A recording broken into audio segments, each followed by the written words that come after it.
নেতা তৈরি হবে সেখানে। জনতা যেখানে নাই, নেতার কোনো মূল্য নাই। আসুন, ভিতরে আসুন, লড়াই সামনে থেকে করুন, পিছন থেকে নয়। তৃণমূল কংগ্রেসের যোদ্ধা আমরা। মমতা বন্দ্যোপাধ্যায় দীর্ঘ 34 বছর বামফ্রন্টের একজন মহিলা হয়ে পুলিশের অত্যাচার, বামফ্রন্টের লিডার ক্যাডারদের অত্যাচার, হারমাদদের অত্যাচার অনেক সহ্য করেছে। কখনো মাথা ফেটেছে, কখনো পাঁজরের হাড় ভেঙেছে, কখনো হাতের হাড় ভেঙেছে, কখন রুল রাইফেলের গুঁতো দিয়ে শরীরকে ঝাঁঝরা করে দিয়েছে। মমতা বন্দ্যোপাধ্যায়ের আন্দোলনকে থামানো যায়নি, মমতা বন্দ্যোপাধ্যায়ের আন্দোলনকে থামানো যায়নি। তাই মমতা বন্দ্যোপাধ্যায় লড়াই সংগ্রাম করেছে। তাই আমরা 2011 সালে সেই মমতাময়ী মা, বাংলার অগ্নিকন্যা, তার নেতৃত্বে আমরা এই বাংলার একটা নতুন উন্নয়নের সূর্য দেখেছি, যে সূর্যের আলোয় আলোকিত সারা বাংলা। পাহাড় জঙ্গলমহল থেকে শুরু করে, সুন্দরবন সন্দেশখালী থেকে শুরু করে, নামখানা কাকদ্বীপ থেকে শুরু করে, শহরতলি হুগলি জেলা থেকে শুরু করে, ডায়মন্ড হারবার থেকে শুরু করে, মেদিনীপুর থেকে শুরু করে, মুর্শিদাবাদ মালদা থেকে শুরু করে সমস্ত জায়গায় মমতা বন্দ্যোপাধ্যায়ের মমতাময়ী আলোয় আলোকিত। তাই আমি সকলকে বলছি, এগিয়ে আসুন ভাই, এগিয়ে আসুন। আমাদের জেলা সভানেত্রী এসছেন, তিনি বক্তব্য রাখবেন এবং আমাদের অন্যান্য নেতৃত্বরাও বক্তব্য রাখবেন। আমি সকলকে ভিতরে আসার জন্য আহ্বান জানাচ্ছি এবং আমাদের এই কর্মসূচি 5টা পর্যন্ত চলবে। আমি আপনাদের বলতে চাই, আমরা যত সময় এখানকার এই কর্মসূচি আমরা সমাপ্ত ঘোষণা না করব, আপনারা একজনও এখান থেকে বাইরে যাবেন না। জলের ব্যবস্থা আছে, কলের ব্যবস্থা আছে, বাথরুমের ব্যবস্থা আছে, সব ব্যবস্থা এই গ্রাউন্ডের মধ্যে আছে। কিসের জন্য বাইরে যাব? লড়াই শেষ করে তারপরে বাইরে যাব। ঠিক আছে তো? জোরদার তালি হোক, দেখি কত লোক সমর্থনে আছে। এই ধারে তালি পড়ে না, মনে হয় বাইরে চলে যাবে। না, যাবে না, তালি দিচ্ছে। ঠিক আছে, আরো ভিতরে আসুক, সাইড করে যান রাস্তা থেকে, সবাই ভিতরে আসুন, ভিতরে আসুন,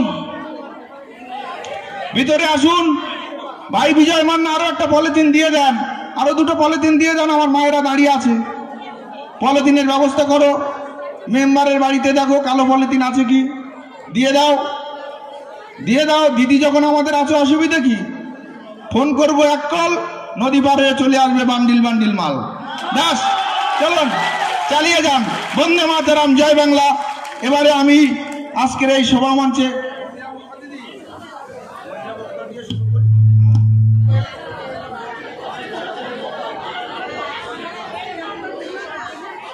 আসুন, আসুন। খোকা, ওই জায়গাটা ফাঁকা করে দাও, ছেলেদেরকে সরিয়ে দাও, মেয়েরা আসতে পারছে না। আমি বারবার ছেলেদের কাছে অনুরোধ করছি, গেটটা ছেড়ে দাঁড়ান। ভাই, আমি অনুরোধ করছি, আপনারা চালান, সরে দাঁড়ান।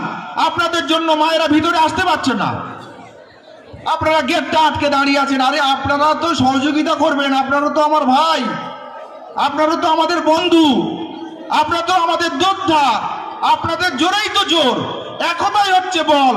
একতা যেখানে, শান্তি সেখানে। ভাঙতে পারবে না কেউ, মস্কাতে পারবে না।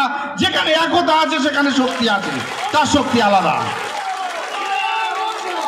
আজকের এই সন্দেশখালী 1 মহিলা তৃণমূল কংগ্রেসের ডাকে যে মিছিল, এ মিছিল প্রমাণ করে সন্দেশখালী কোন নতুন নেতার আবির্ভাব এরাই করবে,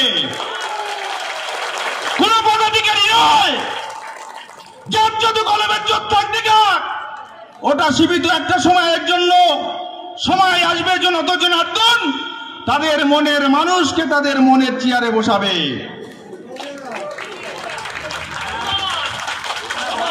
আমি শুধু বলতে চাই, চলে আসুন।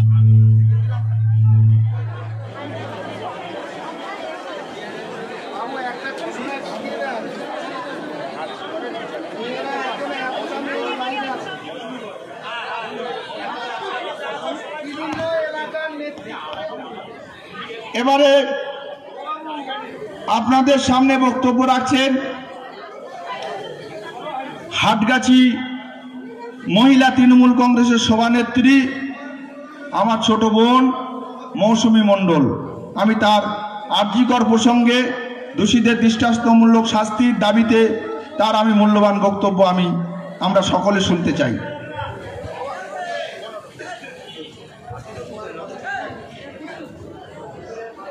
একটু মায়েদের ভিতরে আসতে বলুন।